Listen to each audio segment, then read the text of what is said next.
प्रीत ने यह भी तय किया कि बेटी की परवरिश में उसे किसी कमी का एहसास न हो। वह आर्या को अच्छे स्कूल में दाखिला दिलाने के लिए पहले से बचत करने लगी। जब कभी थकान हावी हो जाती, वह चुपचाप आदित्य की तस्वीर के सामने बैठती और दिल खोलकर बातें करती।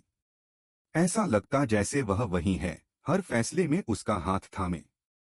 आर्या भी जैसे जैसे बड़ी होती गई, अपने पापा के बारे में और जानने लगी। वह तस्वीर की ओर इशारा कर पूछती, मम्मा ये कौन है? प्रीत प्यार से जवाब देती, ये तुम्हारे पापा हैं, जो हमें आकाश के तारों से देख रहे हैं।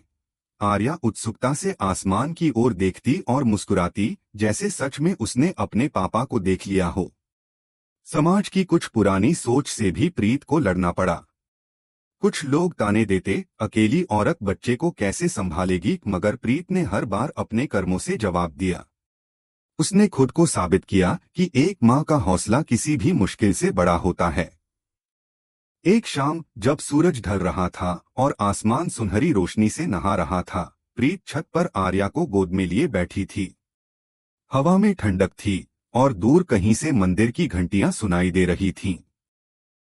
प्रीत ने आसमान की ओर देखा और मन ही मन आदित्य से कहा, हम ठीक हैं।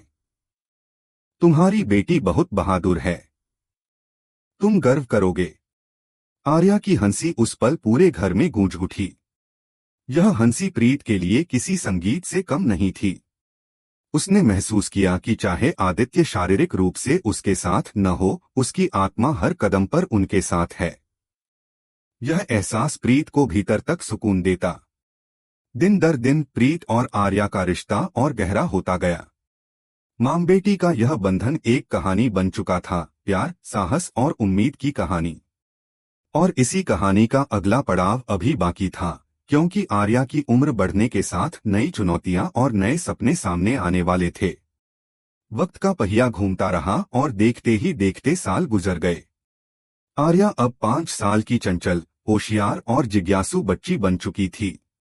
उसकी आंखों में वही चमक थी जो प्रीत को हमेशा आदित्य की याद दिलाती। सुबह की किरणों के साथ आर्या का खिलखिलाना घर को नई रौनक से भर देता। वह घर के हर कोने को अपनी बातें, अपनी मासूम शरारतों से जीवंत कर देती। प्रीत के लिए हर दिन एक नई जिम्मेदारी और एक नया अनुभव था।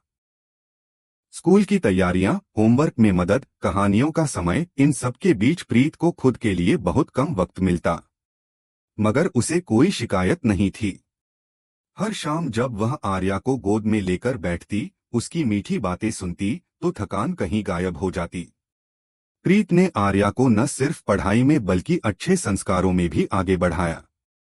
वह उसे छोटी छोटी चीजों का महत्व समझाती, दूसरों की मदद करना, प्रकृति की देखभाल करना और सबसे बढ़कर अपने सपनों को कभी छोटा न समझना। आर्या भी अपनी माँ की हर बात को ध्यान से सुनती। कई बार वह अपने मासूम सवालों से प्रीत को चौंका देती। मम्मा, पापा हमें देख रहे हैं न? वह रात के आसमान में तारों की ओर इशारा करती। प्रीत मुस्कुराकर जवाब देती, हाँ बेटा, तुम्हारे पापा हर तारे में हैं। जब भी तुम किसी तारे को देखो, समझना कि पापा मुस्कुरा रहे हैं। इसी तरह प्रीत ने आर्या के दिल में पिता की एक सजीव छवि बना दी। आर्या अक्सर अपने पापा की तस्वीर के पास बैठती और उनसे बातें करती। कभी अपनी ड्राइंग दिखाती, कभी स्कूल की कहानियां सुनाती। यह सब देखकर प्रीत का दिल भर आता, पर वह अपने आंसुओं को मुस्कान के पीछे छुपा लेती। समाज में भी अब लोग प्रीत के संघर्ष। अहाना ने पीछे मुड़कर छुपने की कोशिश की, लेकिन अर्जुन की आवाज गूंजी, अहाना, ये क्या हो रहा है? रेस्टोरेंट का शोर एक पल को जैसे थम गया। सभी ग्राहक उत्सुकता से देखने लगे। अर्जुन ने सबके सामने अहाना का घूंघट उठा दिया। तुम्हें इस तरह चोरी छुपे यहाँ आने की क्या जरूरत थी? उसने हल्की नाराजगी से कहा। अहाना ने कुछ बोलने की कोशिश की, मगर शब्द गले में अटक गए। तभी अचानक दुर्गा देवी उठ खड़ी हुई। उनका भेष देखकर अर्जुन स्तब्ध रह गया। माँ, आप? उसकी आंखों में हैरानी थी। एक पल को अर्जुन समझ ही नहीं पाया कि ये सब कैसे हो सकता है। फिर उसे अहाना का कहा हुआ वाक्य याद आया, मेरे पास एक बहुत अच्छा प्लान है, उसे तुरंत अंदाजा हो गया कि यह पूरी योजना अहाना की थी। रेस्टोरेंट में मौजूद लोग आपस में कानाफूसी करने लगे। माहौल में हल्की खामोशी छा गई। अर्जुन ने गहरी सांस ली और कहा, तो ये सब आप लोगों का आइडिया था? दुर्गा देवी ने शांत स्वर में जवाब दिया, हाँ बेटा, आज हमने बस एक छोटा सा सपना पूरा किया है। जिंदगी में कभी रेस्टोरेंट में खाना खाने का मौका नहीं मिला। आज बहुओं ने ये खुशी दी, तो हम कैसे मना कर देते? अर्जुन उनकी बात सुनकर चुप हो गया। उसका गुस्सा धीरे धीरे कम हो गया और चेहरे पर हल्की मुस्कान उभर आई। उसने सबको बैठने का इशारा किया और कहा, ठीक है, तो आज हम सब साथ खाना खाएंगे। रेस्टोरेंट का माहौल फिर से खुशनुमा हो गया। बाकी ग्राहक भी इस छोटे से पारिवारिक ड्रामे को देखकर मुस्कुरा उठे। पर मन ही मन अर्जुन सोच रहा था कि घर लौटने पर क्या वह इस राज को सबके सामने लाएगा या इसे यहीं छोड़ देगा। रेस्टोरेंट का वह अनोखा पल धीरे धीरे सामान्य हो चुका था। अर्जुन अब मुस्कुरा रहा था, मगर उसकी आंखों में कई सवाल छुपे थे। उसने अपने ऑफिस के साथियों को इशारा करके विदा किया और फिर बहुओं और अपनी मां के साथ उसी टेबल पर बैठ गया। दुर्गा देवी अभी भी हल्की झिझक में थीं, पर अर्जुन का शांत चेहरा देखकर उनका मन ढीला पड़ा। खाना आने लगा। गर्मागर्म पनीर टिक्का, कुरकुरी मसाला डोसा और मीठे में गुलाब जामुन की खुशबू पूरे हॉल में फैल गई। अर्जुन ने प्लेट पर खाना परोसा और कहा, माँ, अब जब आप इतनी दूर आ ही गई हैं, तो आज का खाना आपको याद रहना चाहिए। दुर्गा देवी ने हल्की मुस्कान के साथ पहला कौर लिया और फिर बाकी सब भी खाने लगे। टेबल पर हंसी मजाक का माहौल बन गया। मीता ने उत्साह से कहा, माँ, अब तो आपको मानना पड़ेगा कि रेस्टोरेंट में खाना भी घर के खाने जैसा सुकून दे सकता है। चारू ने भी हंसते हुए कहा, और हमारा भेष बदलने का आइडिया कामयाब हो गया, वरना कोई हमें पहचान लेता। अर्जुन ने मीता की बात पर हल्की हंसी में कहा, कामयाब? अगर मैं यहाँ नहीं आता तो शायद हाँ, लेकिन अहाना के घूंघट से भी मैं उसे पहचान सकता हूँ। कितनी बार कहा है कि अपनी आंखों से झूठ नहीं बोल सकती। सब लोग अर्जुन की बात पर खिलखिला उठे। दुर्गा देवी ने धीरे से कहा, आज का दिन मेरे लिए बहुत खास है।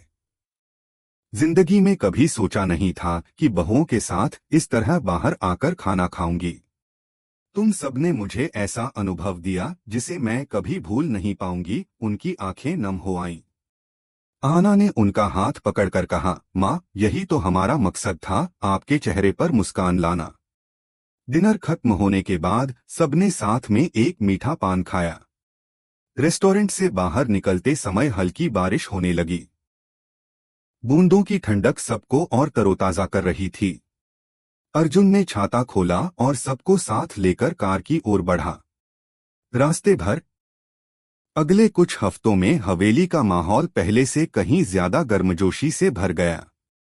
शादी से लौटे रिश्तेदार अपने अपने किस्सों में मग्न थे और घर की चारों बहुएं अपने भीतर एक मीठा राज संजोए हुई थीं।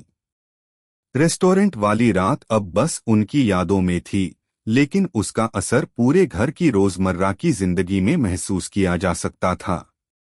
दुर्गा देवी के चेहरे पर एक अलग ही चमक रहती।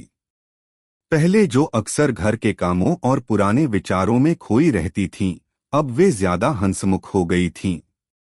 सुबह की चाय पर जब सब साथ बैठते तो वे अचानक कह देती, आज मुझे वो पनीर टिक्का याद आ गया। बहुएं हंस पड़ती और अहाना शरारत से कहती, माँ, मौका मिला तो फिर चलेंगे। दुर्गा देवी हल्की मुस्कान में सिर हिला देती, पर उनकी आंखों की चमक साफ कहती कि उन्हें भी अगली बार का इंतजार है। अर्जुन भी अब अपनी माँ को नए नजरिए से देखने लगा था। पहले वह उन्हें हमेशा सख्त और परंपराओं में बंधा मानता था, पर उस रात के बाद उसने महसूस किया कि माँ के भीतर भी बच्ची जैसी मासूम ख्वाहिशें हैं। कई बार वह ऑफिस से लौटकर उनके साथ बैठ जाता और पुरानी यादों पर बातें करता। मां बेटे के बीच की यह नजदीकी पूरे परिवार के लिए सुखद थी।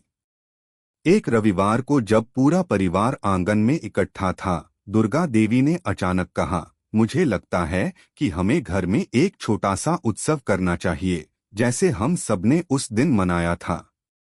कोई बड़ा आयोजन नहीं, बस परिवार का साथ, अच्छा खाना और ढेर सारी बातें। यह सुनकर सब खुश हो गए। मीता ने तुरंत कहा, तो फिर हम सभी मिलकर तैयारी करेंगे। इस बार खाना घर पर ही होगा, लेकिन रेस्टोरेंट जैसा मजा आना चाहिए। योजना बन गई। अगले ही हफ्ते घर में एक खास शाम का आयोजन तय हुआ। बहुएं सुबह से ही रसोई में जुट गईं। अहाना ने पनीर टिक्का और गुलाब जामुन की जिम्मेदारी ली, मीता ने मसाला डोसा का। चारू ने सजावट संभाली और टुकुन ने बच्चों के लिए छोटे छोटे खेल तैयार किए। पूरा दिन हंसी खुशी में बीत गया। शाम होते ही हवेली में रंग-बिरंगी लाइटें जगमगाने लगीं। परिवार के सभी सदस्य पारंपरिक कपड़ों में सजे थे। अर्जुन ने अपने दोस्तों को भी आमंत्रित किया था, ताकि घर की गर्मजोशी सबके साथ बांटी जा सके। जब दुर्गा देवी ने अपने हाथों से दीप जलाया, तो ऐसा लगा जैसे यह सिर्फ एक उत्सव नहीं, बल्कि परिवार के रिश्तों का नया आरंभ है। भोजन के बाद सब लोग आंगन में बैठकर बातें करने लगे। बच्चों ने खेल दिखाए, चारू ने एक छोटी कविता सुनाई और मीता ने गाना गाया। माहौल में जो अपनापन और खुशी थी, उसने हर किसी का दिल जीत लिया। दुर्गा देवी बार बार कहती, आज तो सच में ऐसा लग रहा है जैसे मेरा बचपन लौट आया हो। उत्सव खत्म होने के बाद जब सब लोग अपने अपने कमरों में लौटे, अर्जुन और अहाना छत पर जाकर बैठे। आसमान में चमकते तारों को देखते हुए अर्जुन ने कहा, याद है वो रात जब तुमने मुझे बिना बताए माँ को रेस्टोरेंट ले गई थी? शायद वही हमारी जिंदगी का मोड़ था।